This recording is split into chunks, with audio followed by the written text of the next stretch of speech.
12व्या मजल्यावरील एक सुसज्ज फ्लॅटमध्ये जया आपला सकाळचा वेळ तिच्या आयात केलेल्या कॉफी टेबलावरील हलक्या धुळीकडे पाहत घालवत असे आणि कोणत्या उच्च श्रेणीच्या योगा स्टुडिओमध्ये जायचे हे निवडायच्या ओझ्याबद्दल नाट्यमयरित्या सुस्कारे सोडत असे. सर्वार्थाने तिचे आयुष्य सहजपणे आरामदायक होते. या वस्तुस्थितीकडे ती कायमच दुर्लक्ष करत असे. ती छोट्या मोठ्या गोष्टींची तक्रार करीत असे की नवीन एक्सप्रेसो मशीन खूप गुंतागुंतीचे आहे, किंवा तिच्या अंदाजानुसार ड्राय क्लीनरने चुकीचे रसायन वापरल्यामुळे तिच्या महागड्या चादरी किंचित कडक वाटत आहेत, वगैरे वगैरे. थोड्या वेळाने घर काम करणारी मालाचे आगमन झाले. ती दररोज सकाळी बरोबर 8 वाजता येत असे. तिची साडी स्वच्छ पण फाटलेली असे आणि तिच्यासोबत एक शांत ऊर्जा येत असे. मालाचा जयाच्या घरापर्यंतचा प्रवास शहराच्या दुसऱ्या टोकाला असलेल्या एका एक खोलीच्या घरातून सकाळी 6 वाजता सुरू होत असे, जिथे ती तिच्या 2 लहान मुलांना खायला घालणे, एकाच गॅस बर्नरवर पाणी उकळणे आणि 2 नोकऱ्या करणाऱ्या तिच्या पतीसाठी डब्बा तयार करणे हे सर्व व्यवस्थित करत असे. जया कामांची यादी सांगण्यापलीकडे मालाकडे फारसे लक्ष देत नसे. सोनं किती महाग झाले माला, ती कुरकुरत असे, किंवा या आठवड्यात सेंद्रिय पालेभाजीची किंमत किती आहे याचा तू विचार करू शकतेस का? ही तर दिवसाढवळ्या लूट आहे. अरे बापरे, बाहेरचे प्रदूषण असह्य आहे, ती सुस्कारा सोडत म्हणे. काही वेळा ती मालाला टोमणा मारत, मी तुला कितीही सांगितले तरी तू तुझ्या कामात घाई करतेस.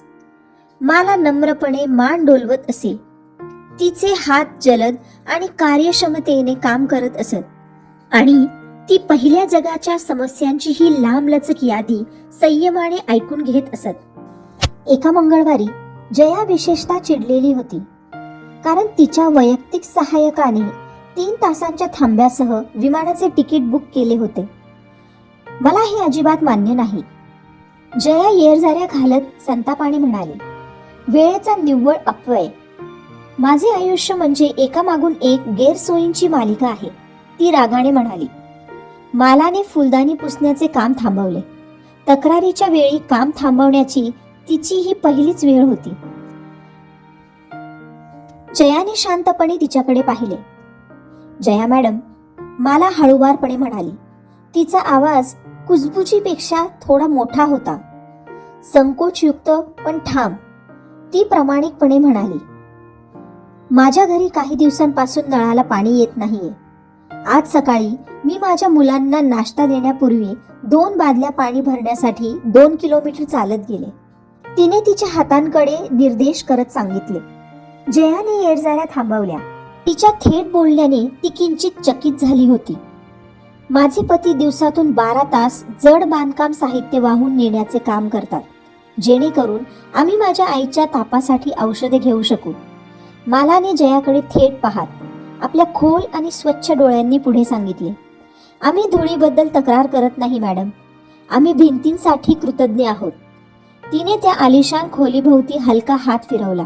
ज्याला तुम्ही गैरसोयी म्हणता, एक मशीन, एक विमान प्रवास, एक चादर, या अशा चैनीच्या वस्तू आहेत, त्यांचे माझे संपूर्ण गाव आयुष्यात एकदा तरी मिळवण्याचे स्वप्न पाहते. खोलीतील शांतता कांठळ्या बसणारी होती. जयाने मालाकडे पाहिले. तिला तिच्या चेहऱ्यावर कोरलेली सहनशक्ती, तिच्या देहबोलीतील शांत सामर्थ्य आणि तिच्या अथक कामाच्या वृत्तीला प्रेरणा देणारी कृतज्ञतेची खोली दिसली. जयाने स्वतःच्या मऊ हातांकडे पाहिले. माला पुन्हा फुलदाणी पुसायला लागली. दिवसभर जया काहीच बोलली नाही. दुसऱ्या दिवशी सकाळी जेव्हा माला आली तेव्हा जया स्वयंपाकघरात कॉफीचे दाणे काळजीपूर्वक मोजत होती. माला, जयाने हळू आवाजात म्हटले, ताजी कॉफी ओतताना नजर चुकवत, तुला 1 कप कॉफी घ्यायला आवडेल का? आज सकाळी मशीन अगदी व्यवस्थित काम करत आहे. माला हसली. एक अस्सल उबदार हास्य, ज्यामुळे संपूर्ण स्वयंपाकघर उजळून निघाले. तिने कॉफीचा मग घेतला. कॉफीच्या त्या समायिक शांत क्षणात जयाने एकही गोष्टीबद्दल तक्रार केली नाही. ती फक्त आपली कॉफी प्यायली आणि तिला अचानक स्पष्टपणे जाणवले की फक्त कॉफी बनवू शकणे हेच तिच्यासाठी किती मोठे भाग्य होते. माया एंजेलो, कवयित्री व लेखिका, यांचा एक प्रसिद्ध विचार आहे, ज्याचा अर्थ असा आहे की जर तुम्हाला एखादी गोष्ट आवडत नसेल तर ती बदलण्याचा प्रयत्न करा. जर बदलणे शक्य नसेल तर त्याबद्दल तुमची विचार करण्याची पद्धत किंवा दृष्टिकोन बदला आणि तक्रार करत बसण्याऐवजी सकारात्मक राहून परिस्थितीशी जुळवून घ्या. हे वाक्य आपल्याला परिस्थितीवर नियंत्रण नसतानाही शांत राहून त्यावर मात कशी करायची हे शिकवते.